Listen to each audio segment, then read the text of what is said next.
If you know, you know.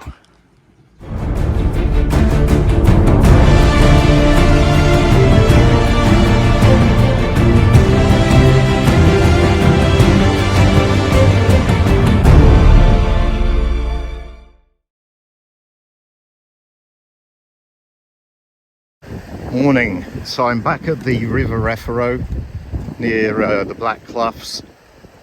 The walk's not started off that well. First issue is this road where you go down in order to get to that parking spot. There is a gate on it and it's never ever been closed any time I've been here before, but it is closed today, so you couldn't drive down there. Instead, what I've done is I've parked in a lay-by over there and then just walked down the path that goes from the Longdendale Trail down to the car park. But there are a couple of cars, well, about two cars and one van that are locked in the car park. So the other issue we've got is the amount of rain that we've had over the last few days. It's not so much the depth of the water as the force of the water. So I made it across, it wasn't too bad, luckily. The gate is still closed.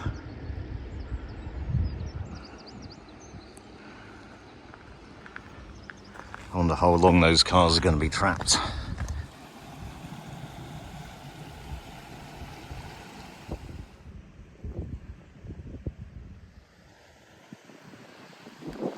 So I'm just on the track above the side of Far Black Clough.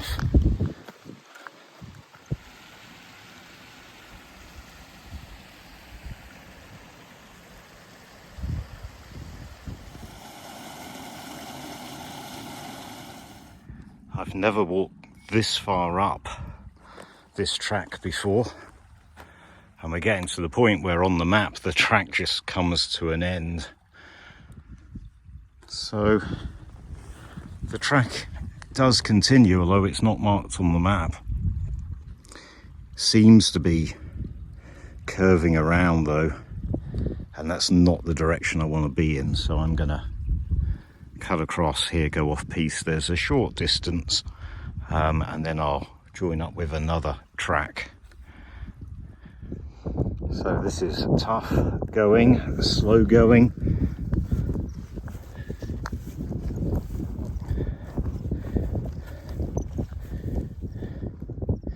Down there is Swain's Grief, which is basically this huge bowl which acts as this catchment area for all these streams and trickles of water. And then from Swain's Grief you've got the River Derwent.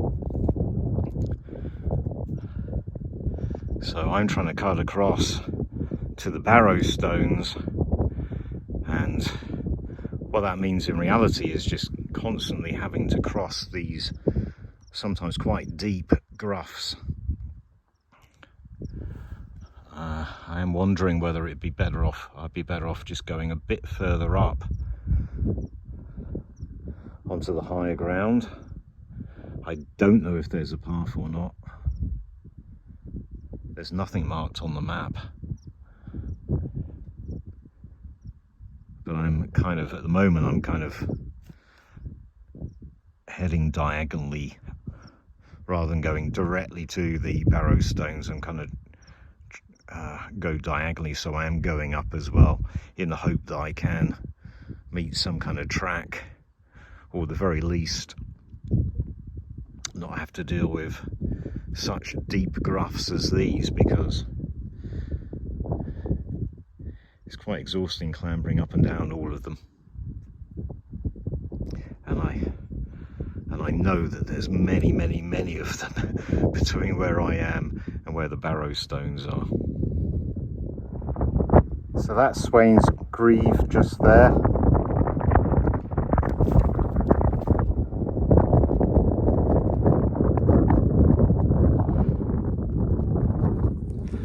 Quite close now to the Barrow stones. My plan kind of worked, and I am on some kind of very small trail at the moment. I've made relatively good progress. Mountain hare.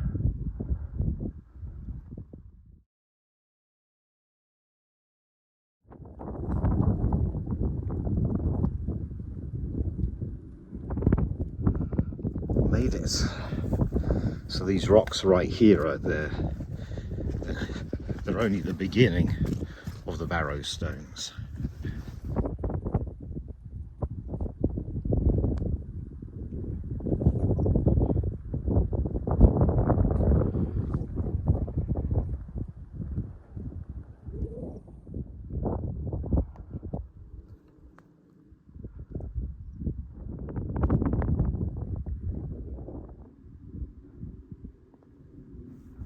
I don't think seeing this on video really does it justice. It's quite an amazing place. Been here 2 or 3 times before.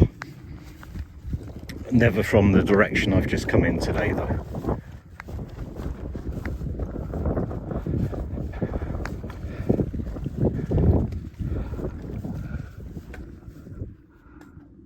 And these boulders are pretty big.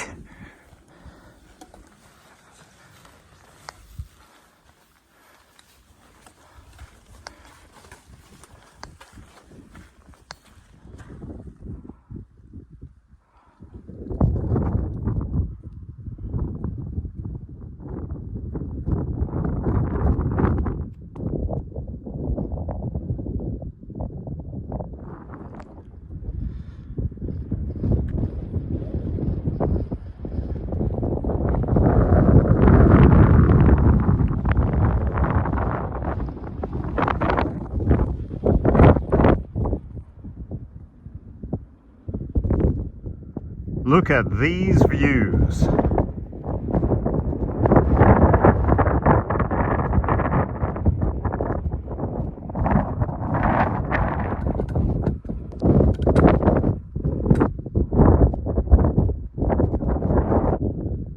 So now onto the next rock formation.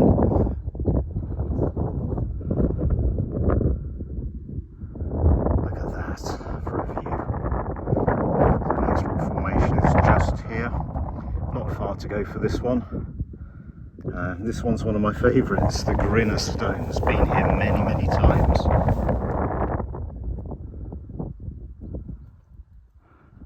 So here we are at the Grinah stones.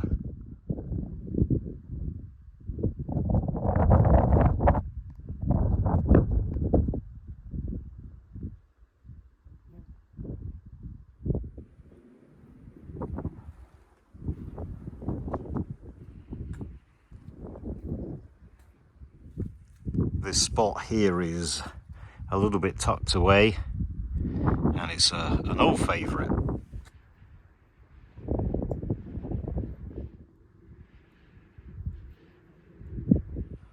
The weather seems to be on the change. It was quite sunny this morning. It's quite cloudy now. And that wind's really picked up. Although it could just be where I am now.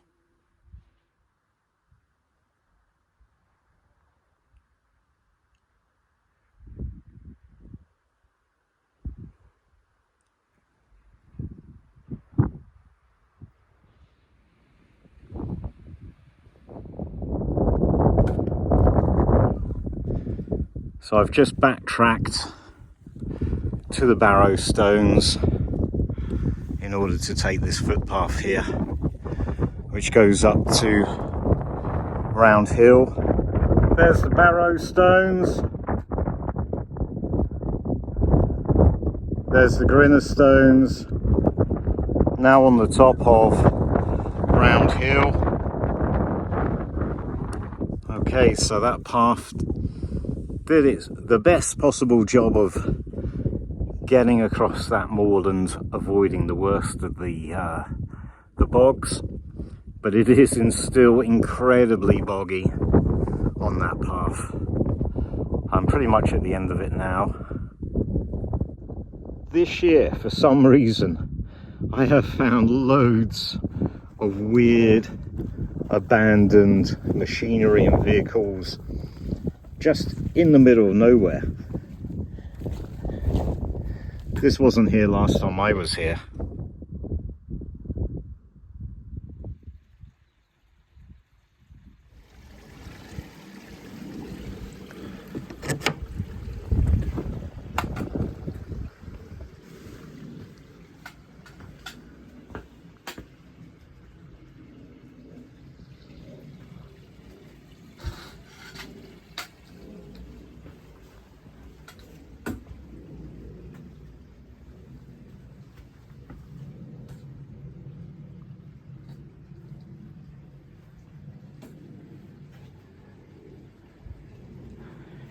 If you know, you know. The weather is definitely on the change. I don't know how much longer I've got before it starts raining.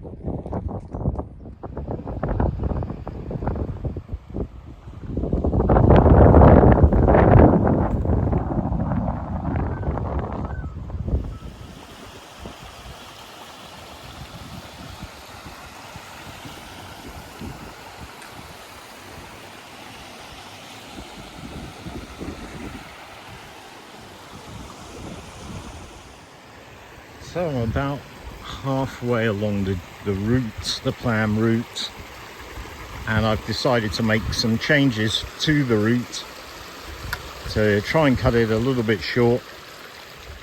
I can't cut out that much, there's still going to be a very long way back, but I'm going to do my best to shorten it a little bit.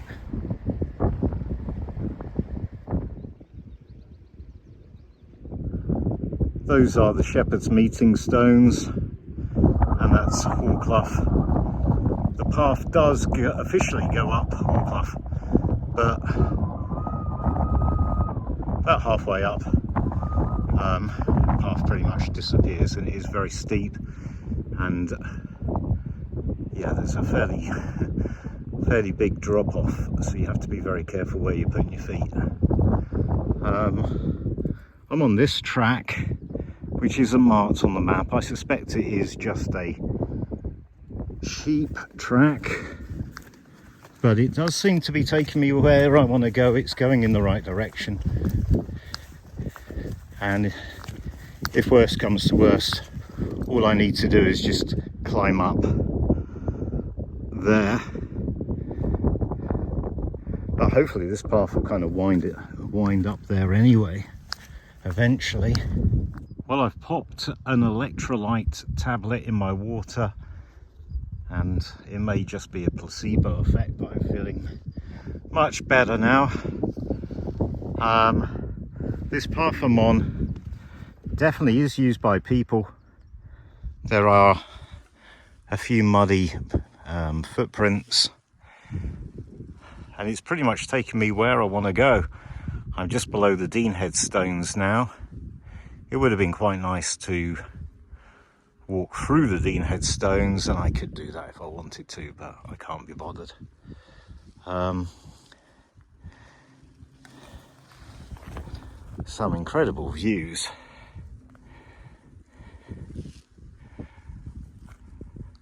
Still not sure exactly where this path's going to take me, but it's very much going in the right direction, so I'm going to continue to follow it. So here we have the very upper section of the River Derwent. It kind of goes around that bend, goes up a little bit further, and then that's Swains Greave. And that's really where the river proper starts, and then Swains Greave just has lots of little trickles of water and a couple of very small streams of water going into it. So when I did the Source of the River Derwent walk, I was down in that walking along, and at that time of year, I can't remember when it was, I think it was August or something like that, the bracken was head height. It would be a lot better, a lot easier to do that this time of year.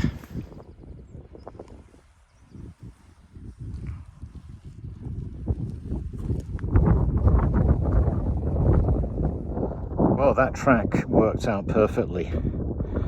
I'm exactly where I wanted to be. So it's joined up with the Howden outer edge path, which is right there. Getting to that stile is not going to be easy. I think I'll just climb the fence. Back at Far Black Clough. All I have to do now is just retrace my steps all the way back to the car.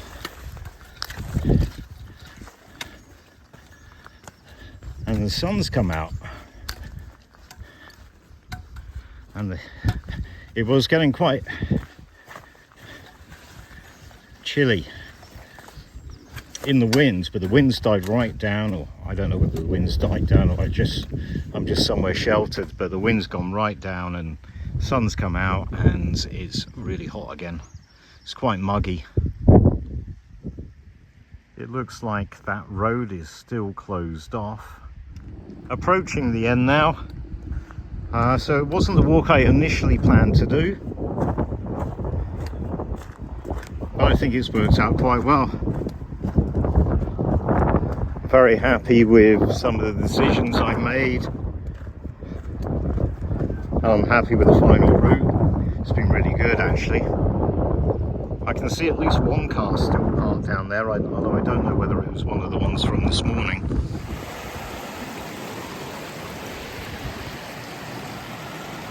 There is a private residence there, and they do seem to use this road, so they clearly must have a key to that gate, although why they've decided to lock it and whether it's even legal for them to do so, I really don't know.